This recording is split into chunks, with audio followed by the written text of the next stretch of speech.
Welcome to Two Open Doors, the podcast that explores our power to open or close the doors of relationship with the important people in our lives.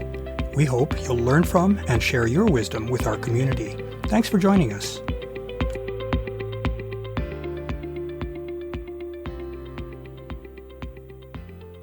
As we've noted in many earlier episodes, safety and respect are the bedrock for healthy relationships. If a relationship lacks those qualities, one or both participants will almost certainly experience fear, which in turn will drive them to take a closed and defensive stance. In this episode, we'll consider how partners can negotiate rules and agreements regarding their conduct so as to maintain feelings of safety and respect in their relationship. As we've observed in prior episodes, healthy relationships entail a lot of negotiation. The partners in a relationship each have desires regarding what they're seeking from their relationship. Those desires can be embodied in the goals that partners set for the relationship. Broad goals, such as becoming nesting partners or deciding to raise a family, or specific goals such as where to live, what vacation spots are appealing, or what sorts of housing arrangements are favored. Misaligned or conflicting goals can lead to disappointment and dissatisfaction, potentially resulting in sufficient strife to break a relationship. Negotiation is also an important aspect in the daily conduct of a relationship. Each partner may have desires for what activities they'd like to include in their life, both as a couple and as individuals. Since time is a limited commodity, the partners need to discuss and sometimes compromise on what they want to share with each other. The needed compromises are reached through a negotiation process. Effective negotiation is difficult if partners don't know one another well. Of course, that's the case for relationships that have been recently initiated. Negotiation requires that one knows what a partner likes or dislikes, wants or needs.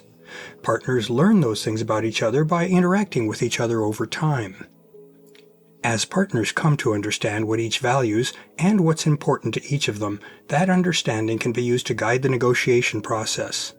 For example, it makes little sense for a person to propose goals or make requests that will go counter to things that their partner deeply values. Such a proposal would likely be perceived as a win-lose, in which the proponent would be selfishly pursuing their gain at their partner's expense. In contrast, if a person proposes something that they know is also valued by their partner, there's a much better chance of achieving a mutually acceptable goal or desired situation.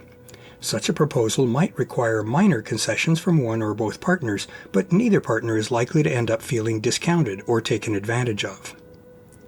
The things that partners learn about one another provide a basis for personal boundaries that each partner may set. Boundaries categorize behaviors and their underlying motivation and preferences as being either acceptable or unacceptable to each partner. For example, one member of a couple may deem it acceptable for their partner to be physically expressive with members of immediate family, but not with acquaintances in a social environment. Boundaries need to be discussed and negotiated by the partners in a deeply connected relationship to ensure that both partners feel safe and respected within that relationship. Feeling safe and respected in a relationship requires that one's partner knows and abides by the things that provide one with security. Since none of us are mind readers, that means that the partners in a relationship need to clearly and honestly communicate their safety and respect needs to one another. It's unfair and unrealistic to expect a partner to treat us as we prefer if we don't convey our needs to them. Of course, the topic of communication in relationships is a vast terrain to explore. It's the grist for innumerable books about how to maintain healthy relationships. Here, we'll just note a few of the more important and obvious traits of effective communication in relationships. First, effective communication requires honesty and directness. Without those attributes, our needs may not be clearly understood, which may invite our partner to infer what we're asking for. Such inferences can easily go astray, leading to frustration for both partners. Second, it's hard to communicate effectively when our partners are in a very agitated or otherwise emotionally turbulent state. We need to be in a controlled emotional state when we communicate. If either partner is stirred up, it's best to agree on a timeout period to regain control, and then to repeat our communication attempt. Third, the tone of our communication is very important. The partners in a relationship presumably care for and respect one another. Such mutual feelings are best reflected by communication that is kind and gentle, rather than argumentative or aggressive. It's much easier to clearly hear and receive messages that are delivered with a tone that doesn't make us defensive. Fourth, Deeply connected relationships aren't transactional. They're motivated by genuine caring and a spirit of mutual giving, rather than by a quid pro quo exchange of some sort.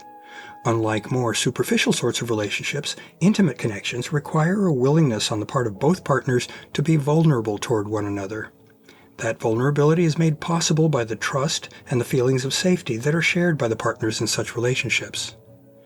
And fifth, because deeply connected relationships are based on deep mutual caring, the communication between the partners in such a relationship tends to be other-focused. That is, each partner communicates with the other in a way that is compassionate, receptive, and generous-hearted, rather than self-seeking. Other-focused communication privileges listening over speaking. It embodies an implicit trust that we will be heard in turn, but after our first making an effort to truly understand what our partner is trying to tell us. There are two categories of tools that are commonly used to ensure that safety and respect are maintained within a closely connected relationship: rules and agreements. It's worth looking at each of these in turn. Early in the course of a relationship, it's not unusual for the partners to establish rules to govern their conduct and obligations toward one another. Young relationships typically haven't yet had time to establish deep trust between partners. Lacking such trust, the partners can gain some sense of control and security in their relationship by defining partner behaviors that stay within the bounds of what each partner can tolerate. As an example, in the swinger world, many couples establish rules regarding how each partner can interact sexually with people outside their own relationship. Kissing others may be considered off-limits, since that act may carry too strong an emotional charge. Rules are also commonplace in polyamorous relationships. In many cases, the stringent rules that apply in a relationship may be relaxed over time, reflecting the growing comfort and knowledge of the partners. As an example, the partners in some relationships may insist on holding unilateral veto rights over some aspects of their partner's behavior, such as not spending extended private time with others. With time and increasing trust, the perceived need for such veto rights may disappear, leading to a more relaxed relationship. As a side note, the notion of holding veto rights over a partner's behavior and choices has many problematic aspects, but that's a topic for another day. In addition to, or in lieu of, rules, relationship partners can establish agreements with one another. Like rules, agreements are intended to set bounds on the behavior of the partners, whether between themselves or between each partner and others outside their relationship. While rules are basically set by each person in a relationship and agreed to by their partner, agreements are more collaborative and negotiated, rather than unilaterally mandated. Agreements are most commonly found within relatively mature and stable relationships. In such relationships, the partners have come to know one another well, and they have come to trust each other to provide respect and safety. The partners in such relationships have also usually had time to hone their communication and negotiation skills. They thus have both the relationship environment and the tools that are needed in order to jointly craft workable and mutually respectful relationship agreements. Like rules, agreements can and often do evolve over time. That's a good thing, since life circumstances change over time, and relationships need to adapt to those changes if they're to remain viable and satisfying. Well-designed agreements are an excellent vehicle for safeguarding the safety and respect that lie at the root of a healthy, deeply connected relationship. To learn more about Two Open Doors and to engage with our community, I'd like to invite you to visit the Two Open Doors private Facebook group for posts and discussion, and the Two Open Doors meetup group for events. I also invite you to contact me directly by writing to me at Claude, C-L-A-U-D-E, at twoopendoors.com. I'd love to hear from you, and I'll use your inputs to guide my work on future blog posts and podcast episodes. Thanks for visiting Two Open Doors.